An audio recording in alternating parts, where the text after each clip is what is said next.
Bienvenue à toi, intrépide chercheur de vérité, pour ce quiz gay, interdit aux hétéros. Que tu sois homo ou pas, que tu veuilles tester tes connaissances sur le milieu homosexuel ou que tu n'y connaisses absolument rien et souhaites en savoir davantage. Car paradoxalement, même si on a l'impression de voir l'homosexualité partout, personne n'en parle et ne l'analyse. Et les catholiques en particulier n'en ont strictement rien à foutre. Donc, grâce à ce quiz gay, tu vas apprendre plein de choses d'une communauté et d'une culture bien souvent boudée, censurée ou déformée par ses propres membres. Ici, sois sans crainte, pas de tabou, pas de censure et que du respect de tous. Chacun fait et pense ce qu'il veut, mais a aussi le droit de savoir ce qu'il fait et le devoir de penser. N'ayant pas trouvé preneur ou acheteur de ce concept pourtant génial, et qui aurait même pu faire l'objet de la création d'un musée, d'une médiathèque, d'une expo, d'un escape game ou carrément d'une université, d'une maison de l'homosexualité, mais notre monde et notre église ne sont pas prêts, et nous croyons que désormais, jusqu'au retour de Jésus, ils ne le seront jamais, nous nous rabattons sur le format podcast payant. C'est le maximum que nous puissions faire, à la hauteur de nos faibles moyens.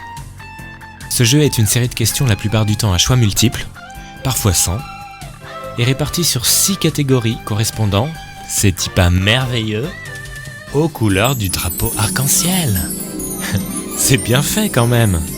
Rouge pour le fonctionnement du désir homosexuel, orange pour l'histoire et la politique de la communauté LGBT, jaune pour les gay icons et divas, vert pour l'art et la culture homo, bleu pour le blind test musical gay, et violet pour les questions intimes. Avec ces questions, libre à toi de t'auto-évaluer et de défier des amis en jouant à plusieurs. Elles ont parfois été lues par des grands noms de la communauté homosexuelle et ont toutes été écrites par Philippe Arignot, lui-même qui te parle, et qui est homo et ouvertement catholique. Donc en général, tu vas voir que ça déménage et qu'il n'y a pas de langue de bois. Bonne lecture et écoute à toi, amuse-toi bien, apprends à nous connaître, nous homosexuels, et à voir notre beauté, la richesse de nos vies, l'immense caverne d'Ali Baba qu'est notre culture aussi. Et que le meilleur, Jésus, gagne. À noter pour finir que ce quiz gay a pour pendant eschatologique et complémentaire un autre podcast appelé Quiz Francatonnerie, jeu de mots avec la franc-maçonnerie, et qui traite justement de l'infiltration de la franc-maçonnerie dans l'église catholique. Tu le trouveras sur cette plateforme.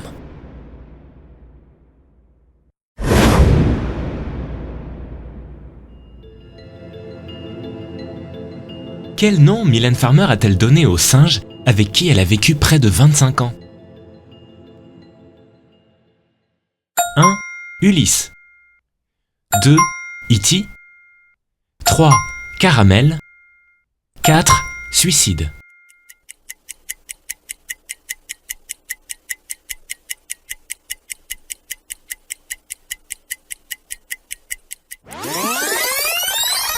Réponse 2. C'est E.T., l'extraterrestre attendrissant de Spielberg. C'est moi qui m'habille et qui me déshabille, c'est mon petit singe. Votre petit singe ? Oui, j'ai un petit singe, c'est un capucin et ça a des petites mains et il aime trépouiller partout. Oui, il s'appelle comment ? Ils sont plus petites que les vôtres, il s'appelle E.T. E.T. Comme E.T. Comme E.T.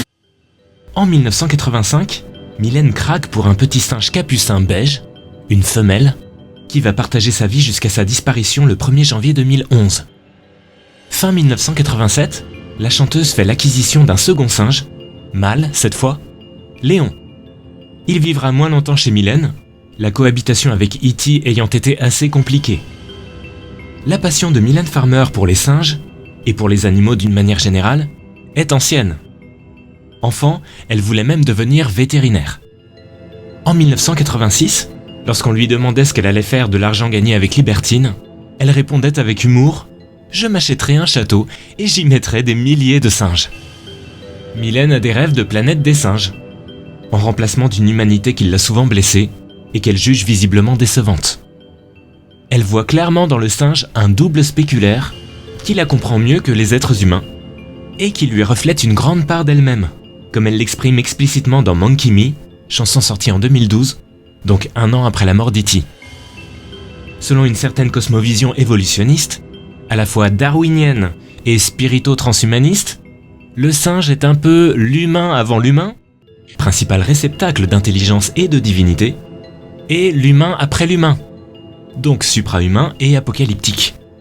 Extraterrestre, l'homme-objet augmenté, la marque de la bête, soi-disant plus fidèle à nous-mêmes que nous-mêmes.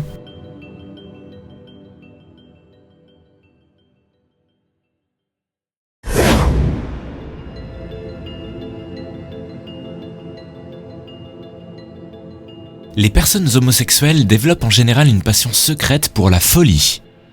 En particulier la folie dite féminine. Hystérie, possessivité, passion amoureuse dévorante, dépression, etc.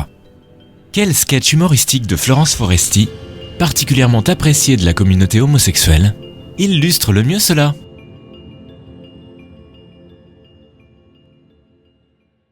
1. Son imitation d'Isabelle Adjani. 2. L'avion de Barbie. 3. Les mamans calmes. 4. J'aime pas les garçons.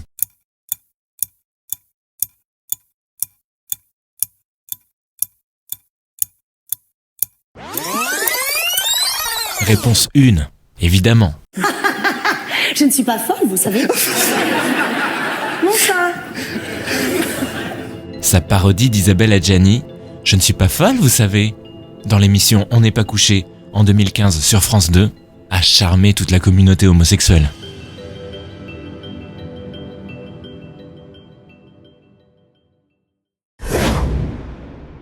Dans la sitcom française Les filles d'à côté, production AB diffusée sur TF1 dans les années 1990, comment s'appelle le gérant hyper efféminé de la salle de sport, interprété par Gérard Vives? 1. Poussin. 2. Richard. 3. Dylan, alias Didi. 4. Gérard.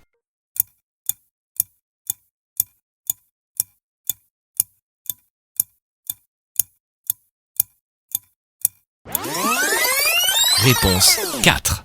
C'est évidemment Gérard, comme le vrai prénom de l'acteur. Dans la série, il est le confident privilégié du trio d'héroïnes.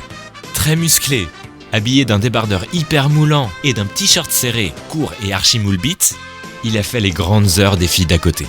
C'est d'ailleurs le seul héros de la série dont le public se souvienne vraiment. Néanmoins, Gérard Vives insiste pour dire que son Gérard n'a jamais été l'homo de service télévisuel, ni même un porte-drapeau de la cause gay, puisqu'il n'avait rien de sexuel en réalité. On ne l'a jamais vu au bras d'un copain, et il n'a jamais fait son coming out. Il était juste efféminé. Il incarnait l'efféminement humoristique et sympathique. Pas du tout l'homosexualité efféminée. C'est sans doute la raison pour laquelle il a échappé à la présomption d'homophobie. Quant à la sexualité du comédien Gérard Vives et à sa vie privée, c'est le grand flou.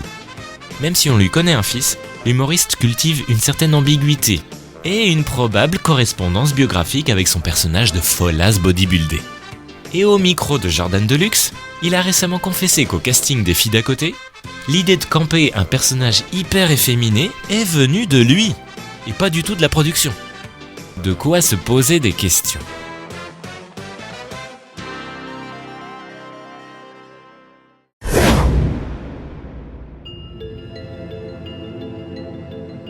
Quelle personnalité des années 1980 a mis à l'honneur le publiciste et graphiste français Jean-Paul Goude et a été figure d'androgénéité et d'identification homosexuelle très forte pour l'époque? 1. Klaus Nomi. 2. Grace Jones. 3. Desireless. 4. Jimmy Somerville.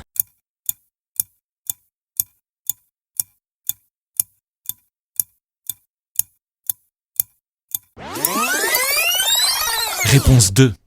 C'est Grace Jones. Cette mannequin noire ébène, à la coiffure coupée en brosse et au visage longiligne étiré, fut l'égérie, ainsi que la femme, de Jean-Paul Goude et muse d'Andy Warhol également. On pourrait dire que c'est un peu la Grace Kelly, ou la Joséphine Baker, ou la Marilyn, ou la Mona Lisa des gays des années 1980. Sa physionomie très caractéristique a habité et folklorisé les nuits parisiennes. Je vous renvoie à sa reprise de la chanson La vie en rose d'Edith Piaf sur la scène du Palace, par exemple. Grace Jones fait penser à ces artistes qui, pendant toute leur carrière, ont cultivé l'ambiguïté et le doute quant à leur genre sexué. Suzy Solidor, Amanda Lear, Cher, David Bowie, Boy George, Desireless, Jeanne Masse, Mylène Farmer, Prince, etc. Suis-je une femme ou un homme ? Qu'importe de le savoir. Je suis un je ou un je. Jean-Paul Goude a d'ailleurs beaucoup joué sur l'androgynie de Grace Jones. C'est criant sur la pochette du documentaire qu'il a réalisé et lui a dédié, A One Man Show, 1982, dans laquelle elle porte un costard pour homme très carré d'épaule, avec une cigarette en bouche, comme un artiste performeur. La chanteuse a cultivé tout au long de sa vie son statut d'icône gay. Elle s'est produite en 2019 à la Gay Pride géante à New York pour marquer le 50e anniversaire des émeutes de Stonewall. Par ailleurs, Jean-Paul Goude s'est fait connaître pour ses spots publicitaires très originaux. Par exemple Kodak et ses voleurs de couleurs, des petits lutins s'échappant d'une diapositive en 1989. Les fenêtres d'un immeuble haussmannien parisien qui s'ouvrent de toutes parts en hurlant « Égoïste !» 1987 pour le parfum éponyme de Chanel. La chanteuse Vanessa Paradis transformée en petit oiseau miniature se balançant dans une cage pour le parfum Coco, 1990, de Chanel. La cantatrice noire Jessie Norman, emmitouflée dans son drapeau tricolore sur sa locomotive, à l'occasion du défilé monumental du bicentenaire de la Révolution française sur les Champs-Élysées en 1989, avec des mannequins automates vêtus de larges jupes cachant leurs jambes, montés sur des roulettes invisibles, leur donnant l'air d'être des valseuses glissant toutes seules sur un sol gelé russe. La campagne de pub 2001 à 2015 explosive et décalée d'une Laetitia Casta dingo pour les Galeries Lafayette, etc. Son iconographie a vraiment marqué l'œil et la fantasmagorie gay.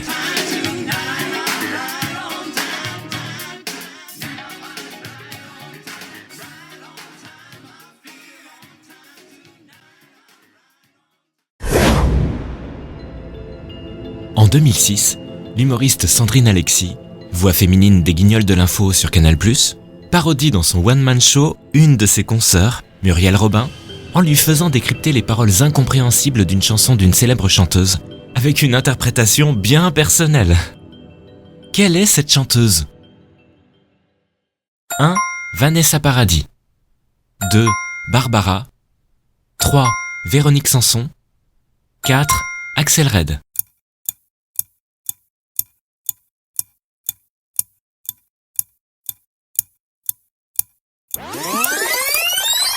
Réponse 4.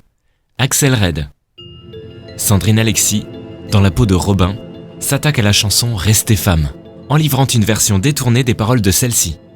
Le public de la salle écoute plusieurs extraits audio de « Restez femme », puis ensuite, les commentaires traductions improbables composent une histoire aussi farfelue que désopilante. Le « Laisse-moi rester femme » d'entrée, entendu comme « Laisse-moi rire Stéphane », le « Je ferai tout pour t'encourager, ne pas t'étouffer », entendu comme le pâté tout fait, le laisse-moi rire Stéphane, ne fût-ce qu'en larmes, entendu comme un nom de famille, Stéphane Fuscola, etc. Laisse-moi rester femme. Encore une fois, pas bien que ça. Hop, hop, hop, hop. Laisse-moi rester femme. Voilà. Laisse-moi rire Stéphane.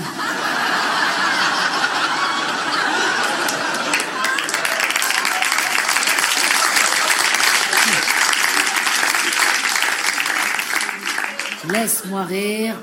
Stéphane, charmant, une histoire d'amitié. Vous voyez, ils se connaissent, ils sont comme ça, beaucoup d'humour entre eux, vous voyez, beaucoup de fantaisie, d'où le « Oh, laisse-moi rire, Stéphane ».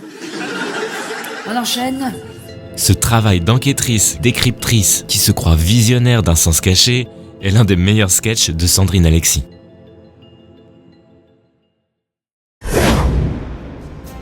À chacun ses rôles, lui Dario Moreno, moi Police ou Toto.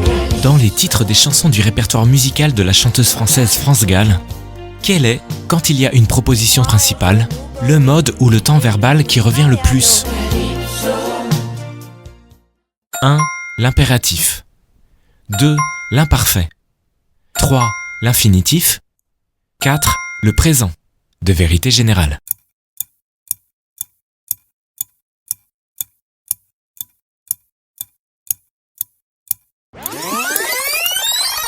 Réponse 1. C'est l'impératif.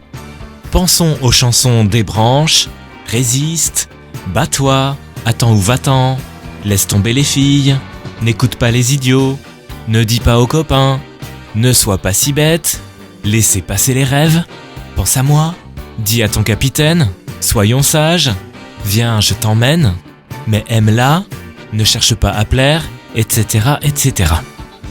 France Gall est une égérie intemporelle de la communauté homosexuelle. Sans doute parce qu'elle a su apostropher, interpeller, commenter cette dernière de manière énergique, vraie, limite autoritaire parfois, en la secouant ou tout simplement en l'invitant ou en la conseillant avec enthousiasme. France Gall, c'est la femme ou la mère forte, passionnée.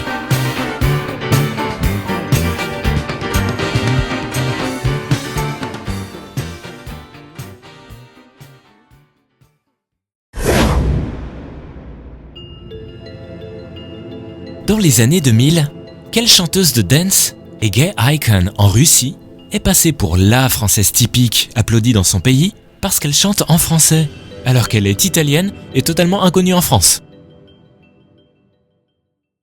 1. Christina Ross. 2. Ina Moja. 3. Nathalie Rose. 4. Ingrid.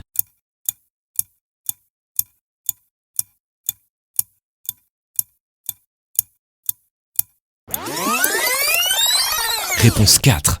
Ingrid. Écrit séparément In et Grid. Ça fait plus In. Parfaite inconnue en France. Et pour cause, elle est italienne, s'appelle Ingrid Alberini et se fait passer pour une Française à l'international. Ingrid a surfé sur la vague de l'attachement universel exotique et nostalgique pour le pays de Molière pour faire carrière dans la musique à l'étranger.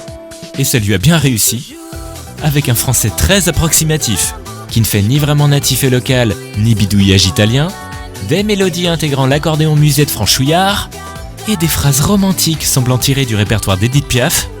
Elle a pondu des succès qui l'ont confirmée dans un statut postiche de chanteuse francophone qui s'exporte. Tu es foutu, I'm folle de toi, mais la nuit il dort. Et toujours avec la même trame thématique. Une histoire d'amour impossible avec un bel Adonis hyper musclé, une gravure de mode gay. Sous les UV un peu grave, chemise ouverte, relève son âme. Causer avec lui est un plaisir, de muscler de douceur. Un vrai spectacle.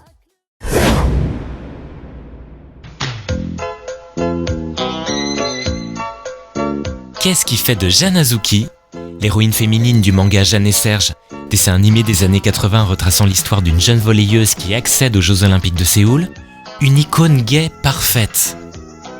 Trouvez l'intrus parmi les 5 propositions suivantes. 1. C'est une femme forte, battante, franche et indépendante. 2. C'est une femme follement amoureuse, vivant un amour impossible. 3. C'est une femme japonaise, orientale, exotique. 4. C'est une femme rousse, avec un côté garçon manqué. 5. C'est une femme déjantée, drôle et très gaffeuse.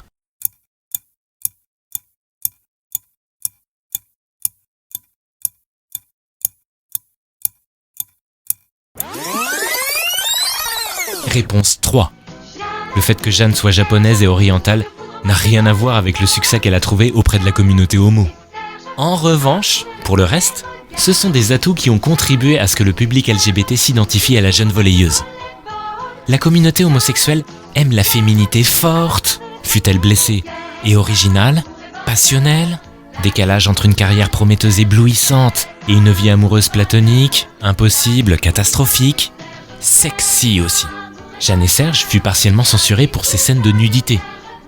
Sans compter que le volleyball est un sport souvent fortement féminisé et connoté gay quand il est joué par des hommes.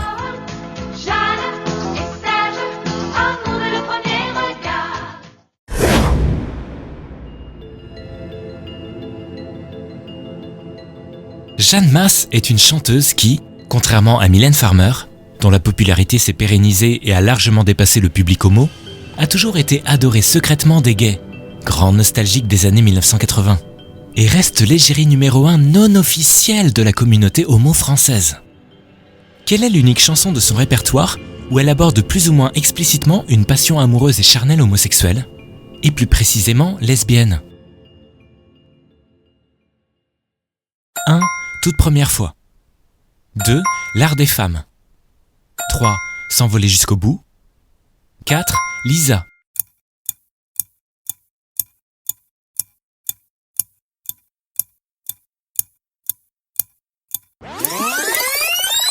Réponse 3.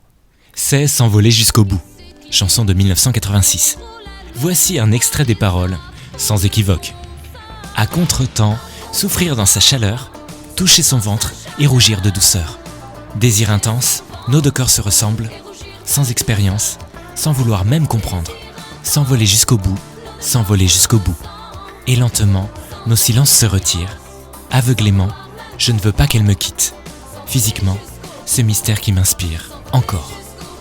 En 2007, au journal gay suisse 360 degrés, la chanteuse a déclaré « Je pense que mes fans sont majoritairement homosexuels. Mais là encore, je n'analyse pas. Je les aime tels qu'ils sont, hétéros ou homo. Je vois une unité entre nous plutôt que des différences. » Fermez les guillemets.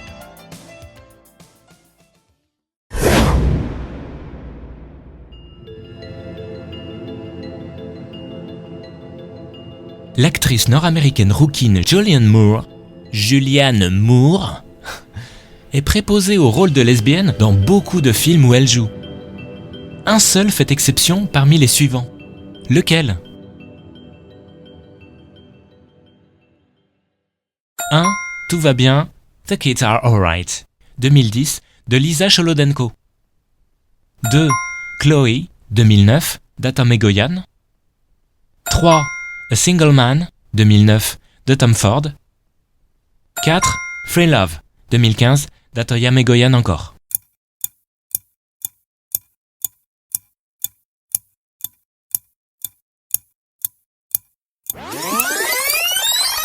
Réponse 3. C'est A Single Man. Même si cette fois, l'actrice joue Charlie, la meilleure amie du héros homosexuel, George Falconer, interprété par Colin Firth. Donc, la fille APD. Julianne Moore est autant activiste féministe et pro-gay qu'elle enchaîne personnellement les divorces et les désillusions avec les hommes. Aurait-elle, par sa gay-friendly attitude, un secret plan de vengeance à assouvir ?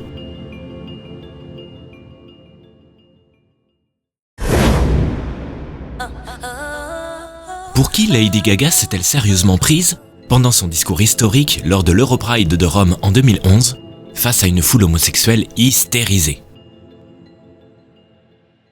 1. Pour Madonna. 2. Pour Judy Garland, la petite Dorothy dans Le Magicien d'Oz.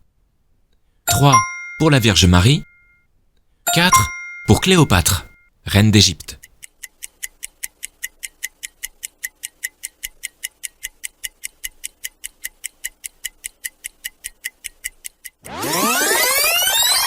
Réponse 2. Elle s'est prise pour la réincarnation de l'actrice nord-américaine Judy Garland. Elle a dit textuellement « I'm a Judy Garland fucking 42. » Pour la bonne et simple raison que Judy Garland, et plus précisément son suicide, est considéré par l'historiographie officielle LGBT comme l'acte de naissance et le détonateur des révoltes de Stonewall aux États-Unis, et donc des premiers mouvements d'émancipation ouvertement homosexuels au monde. Avec sa perruque vert indigo de coupe au carré et sa robe à crinoline, on voit Lady Gaga jouer à la reine en colère, révoltée, capricieuse et mégalo, qui érige l'égalité en mot d'ordre à imposer à tous. Today and every day, we fight for freedom. We fight for justice. We beckon for compassion, understanding, and above all, we want full equality. Now! Elle n'a rien à envier à Hitler, ou encore à la reine de cœur de Alice au Pays des Merveilles. On leur coupe la tête! Elle se conduit en véritable dictateur de l'amour. Hautaine, qui se prend pour un homme ? Je n'invente rien, c'est elle qui le dit. I feel a moral obligation as a woman or a man to exercise my revolutionary potential and make the world a better place. Elle se prend pour la reine du monde, pour Dieu, un Dieu investi d'une mission d'amour planétaire. franchement flippant, car d'une sincérité totale. Les images sont effrayantes, ainsi que l'aveuglement de ses nombreux fans homosexuels, qui sont comme envoûtés par elle. Elle dit d'ailleurs qu'elle les a électrisés, comme lors des égrégores. I am angry, like many of you are here today. But shall we transform this Italian square into an electric chapel?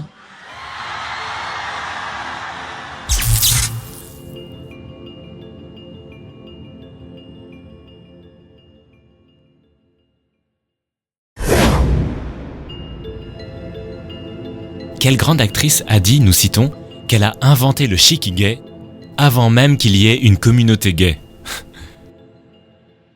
1. Marlène Dietrich. 2. Greta Garbo. 3. Liza Minnelli.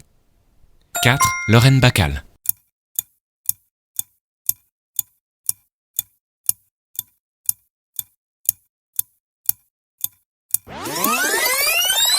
Réponse 4. Okay. You know you don't have to act with me, Steve. You don't have to say anything and you don't have to do anything. Not a thing. Oh, maybe just whistle. C'est Lauren Bacall, 1924-2014. C'était pour le site gay américain Towler Road. Icône mode des années 1950 aux États-Unis, elle incarne au cinéma toujours des femmes fatales. Par exemple Le Port de l'Angoisse en 1944. Avec son regard pénétrant et envoûtant, ce qui lui vaut le surnom de The Look, le regard. La thématique homosexuelle était très claire dans une des comédies musicales de Broadway dans laquelle elle jouait et chantait en 1970, Applause. Quant à Marlène Dietrich, Greta Garbo ou encore Liza Minnelli, elles ont souvent incarné le glamour androgyne et ou hypersexualisé, habillées avec les attributs du machisme aristocratique classe, smoking, nœud papillon, chapeau haute forme, cigare, gants, etc., défiant la suprématie masculine.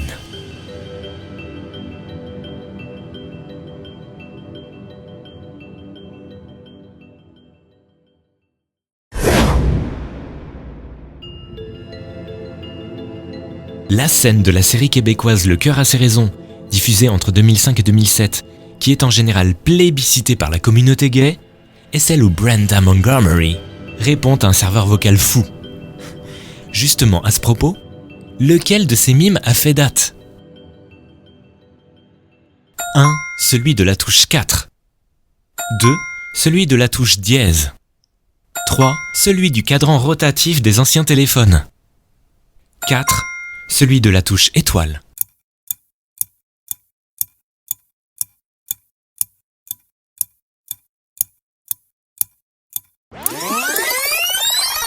Réponse 4. Quand Brenda essaie de faire la touche étoile. Par ailleurs, c'est l'acteur Marc Labrèche, souvent travesti, qui a créé le personnage de la bourgeoise totalement barrée de Brenda Montgomery. Ici Becky Walters. Je ne suis pas là pour l'instant, laissez votre message. Oui, alors bonjour Becky, Si vous êtes satisfaite de votre message, faites le 1. Ah ben non, je suis pas Si vous satisfaite. voulez recommencer, faites le 2. Le 2, Vous avez fait le 2. Si vous êtes satisfaite d'avoir fait le 2, faites le 1. le 1, Vous avez fait le 1. Oui. Faites le 3 si vous avez fait le 1 parce que vous êtes satisfaite de votre message, ou faites le 4 si vous avez fait le 1 parce que vous étiez satisfaite d'avoir fait le 2 parce que vous n'étiez pas satisfaite de votre message. ben là je sais pas, là, qu'est-ce que je fais, je sais pas. Votre temps est écoulé. Hein? Faites le 5 si vous voulez 10 secondes afin de faire le 3 parce que vous avez fait le 2, ou faites le 6 pour 10 secondes pour faire le 4 si vous avez fait le 1 parce que vous vouliez faire le 2. Faites le 7 pour recommencer, le 8 pour entendre ses choix de nouveau, ou le 9 pour ne pas réécouter ses choix. Moi j'avais le 7.